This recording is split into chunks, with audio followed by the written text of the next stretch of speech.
Good evening. This is Defacto Review with me, Jargal Tambadarja.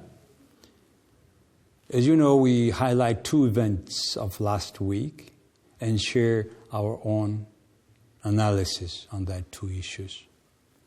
This time our topic is, first, what was the Pope Francis saying about Mongolia after his official visit? Second topic, what will happen with mortgage, subsidized loan, after the balance comes from the central bank to the state budget? These are two topics I would like to share my comments. First, about the Pope Francis visit and on the way back, the Pope had honored with 2-3 questions from Mongolian journalists first. So I was among the international media group on the flight with the Pope from the beginning, from Rome to Ulaanbaatar and back. We have been registering for that, applied for that months ago, and 2 of us were granted that access. So we have talked among us, and we had asked the following questions. First, as we have agreed with the media authority of the Pope administration, that the host country journalists will have a right to ask first questions. So we did ask the questions. My question was, first of all, is, since it was in English, then it was translated, and then it was in Italian by the Pope and translated back into English. So it took quite some time. That's why we each were limited with one question. So my question is, thank you very much, Your Holiness, for visiting Mongolia. My question is, what was your main objective with this visit, and are you satisfied with the results achieved? The Pope answered, the idea to visit Mongolia came to me whilst thinking about the small Catholic community. I make these trips to visit Catholic communities and also to enter into dialogue with the history and culture of the people and with the mysticism of a people. It's important that evangelization is not conceived as the proselytism.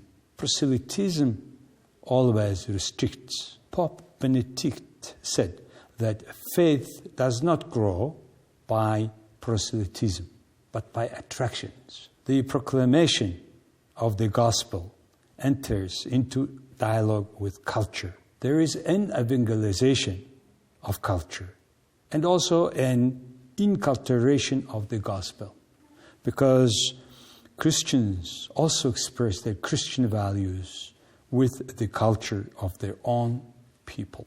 This is the opposite of what religious colonization would be. For me, the journey was to get to know the people of Mongolia, to enter into dialogue with them, to receive their culture, and to accompany the church on its journey with much respect for them and their culture. I'm satisfied with this visit. That's what he said. So that was the first question in his answer. And the second question was asked by Mongolian journalist from Olus Sulti TV, Mr. Ulaanbaatar Markhahu. The question was, today conflicts between civilization can only be resolved through dialogue, as you said, as Your Holiness have said. Can Ulaanbaatar offer itself as a platform for an international dialogue between Europe and Asia? That was his question. Answer. The Pope Francis said, quote, I think so. You have something very interesting, which also favors this dialogue. I allow myself to call it the third neighbor mystique. You think that Ulaanbaatar is the capital of a country furthest from the sea. And we can say that your land is between two great powers, Russia and China. That's why your mystique is to try to dialogue, even with your third neighbors, not out of contempt for these two, because you have good relations with both of them, but out of a yearning for universality, to show your values to the whole world, and also to receive from others their values in order to enter into dialogue. It's curious that throughout history, going out to seek other lands was often confused with colonialism or with the idea of going in to dominate always. Instead, you, with this mystique of their third neighbor, have the philosophy of going out to seek, but in order to dialogue. I really like this expression of the third neighbor. It is a richness of yours. That's his comment on to the second questions. In general, this Pope visit was truly opening the door of Mongolia, 3.4 million people's heart, to 3.4 million Mongolians' hearts, to 1.4 billion Catholics all around the world. It is no need anymore to explain where is Mongolia, how are they doing, because all of them, 1.4 billion Catholics all around the world, were watching this visit. And during this visit and after this visit, the Pope said the Ulaanbaatar can be the tribune or platform for dialogue in between civilizations. In fact, Mongolia is existing or situated in between Russian Orthodox civilization, Chinese Confucian civilization, and Kazakhstan Islamic world. So in between these three major lines of belief and religion, Mongolia is situated.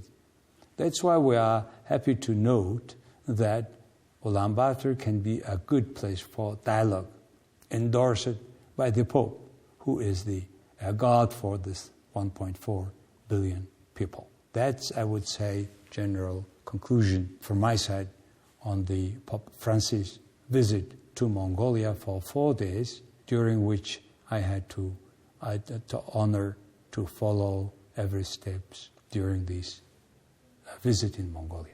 The second topic today is about this mortgage loan in Mongolia. It's subsidized loan, and it's going to be ended. Well, in fact, it's ended.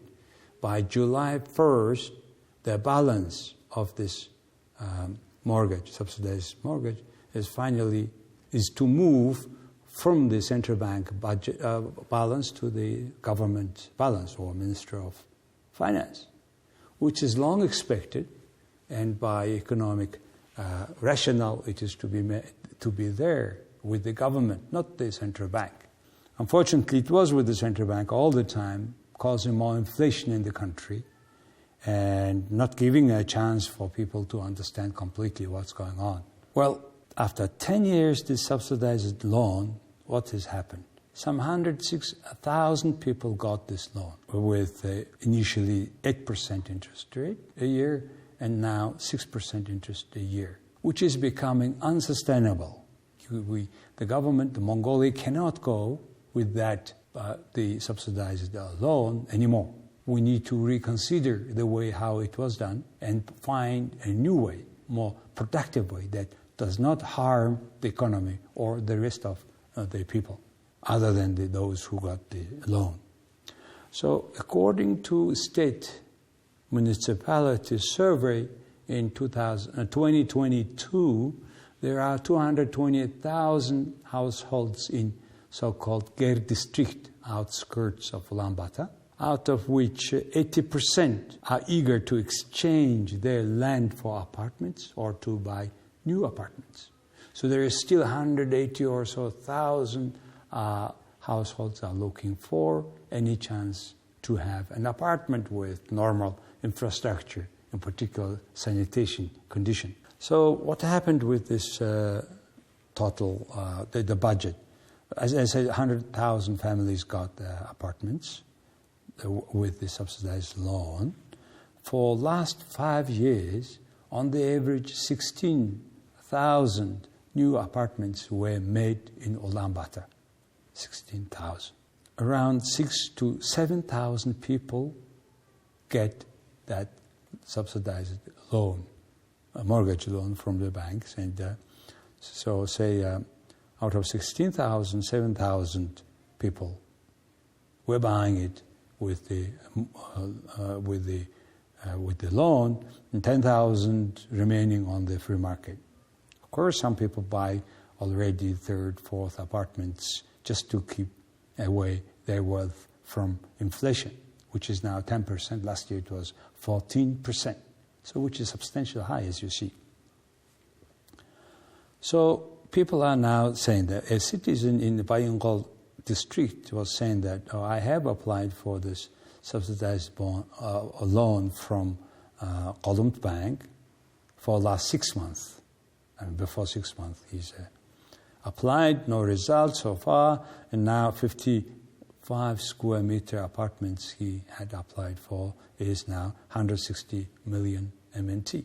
The same apartment was 3 years ago. In 2020, it was 100 million MNT, the same apartment. So what's going on here, right?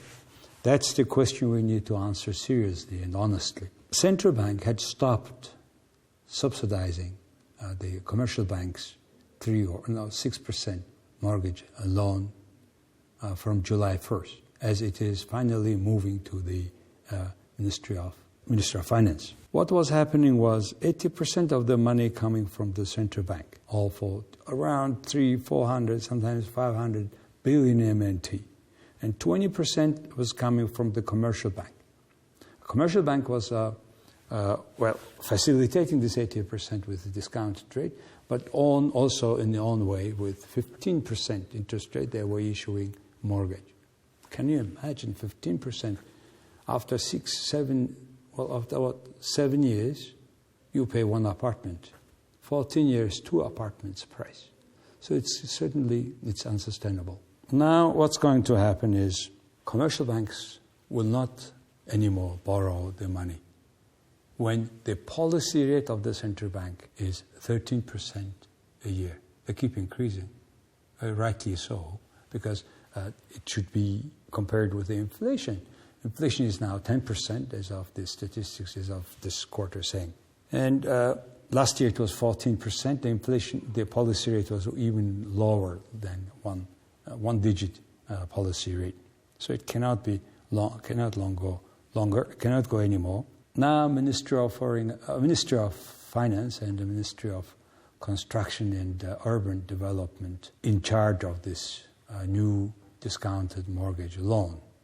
In fact, they made a working group, but the working group doesn't know what to do because now what they know is they need money from the budget, but the budget cannot issue another 600 billion MNT minimum a year when the budget, the debt ceiling of the government is already there. So they cannot issue. They need to find new way. What kind of new ways will be there? That's a question that altogether we need to answer. So what can be done? One way, they can continue the subsidized loan, but they need to borrow money. But they may, since the government cannot do, they may issue a bond. But that bond is to be a market rate, or around 20%, 8% of which will be paid by the borrowers of the mortgage loan. 12% is to be somehow supported by the budget, slowly, from years to years. But it is, again, once it's coming from the budget, it's additional money, it is more liquidity, it's more inflation. So it may not be the most smart approach. But for example, another new fund, like in Singapore, the Central Provident Bank, which is consisting of all possible funds in the country, from the pension fund, from the social insurance fund, etc. Mongolia, these two funds in Mongolia has almost in a red balance. But we have a future fund, which we have now creating natural a wealth fund. All these funds somehow be together, and out of this, of that particular institutions, say the Center New Fund, can issue bond, and that bond is to be somehow paid from the other investments. This is one way, if we don't want to cause another inflation. But as soon as it is in the hand of the government, it is not guaranteed that there will not be inflation.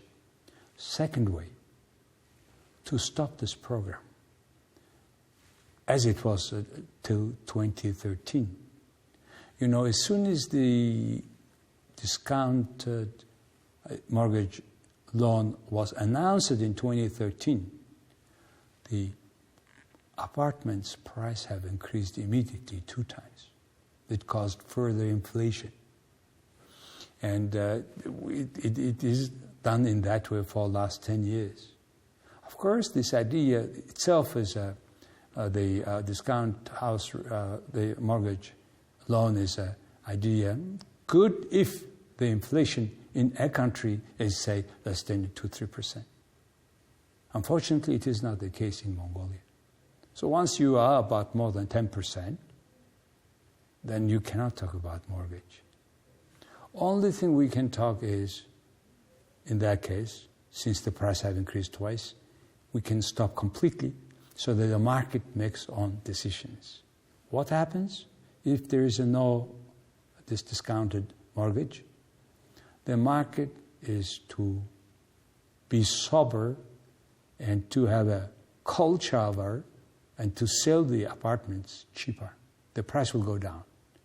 Yes, it's a matter of bankruptcy of several construction company, maybe some banks, but however, it is better than, if you see the total picture, it is better than to raise inflation. And central bank, that's what they have been doing. The more liquidity, more inflation. They were issuing around 600 billion MNT every year. And then what you do expect with the inflation? So that's why maybe it is smart to stop this process, all this subsidized loan, so that the market solve the issue. And I think the market will solve even smarter, because the market will make, first of all, 2 new lands, which is not occupied. Mongolia has plenty of land which is not occupied. 17th largest territory in the world. When they go to the new large territory, they need to create everything that the people need. Schools, state to support that one, infrastructure, and people need to have jobs nearby, schools, kindergartens nearby. So maybe it's a good solution to create new townships, satellite cities, satellite towns around Ulaanbaatar. That's what we need the most.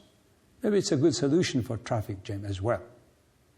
So that's, in general, my review on the situation about this discounted mortgage loan in the country. So the states go in one of these 2 ways. Let's see what will happen, but that at least my job is to describe what will happen in this or that way. So it concludes my second topic about mortgage in the country. So tonight we have talked about 2 events. First, about the Pope Francis visit, what he was saying on the way back to Rome. Second, about what will happen with the discounted mortgage rate in mortgage loan in Mongolia, in particular in Ulaanbaatar city. So that concludes our review for this week. Thank you very much for watching, and see you next time again. Bye now.